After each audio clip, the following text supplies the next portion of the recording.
Preparing for a hurricane is never easy. Preparing during a pandemic is even worse. So how do you stay safe from the storm and coronavirus? Let's connect the dots.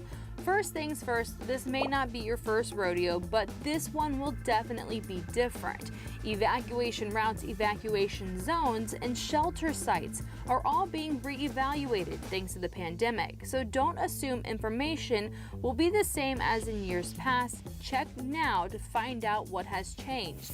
One of the biggest problems during a pandemic hurricane is shelters. Most shelter sites are reducing capacity to prevent the spread of coronavirus. Leaders are encouraging residents who have to evacuate and have the resources to go to a hotel instead of a shelter, leaving limited space to people without resources. No matter where you go, you will need to bring your personal protective gear with you, and that means changes to your emergency preparedness kit. Now, instead of just bottled water, extra batteries, and extra cash, you will also need hand sanitizer, face masks, and personal hygiene supplies.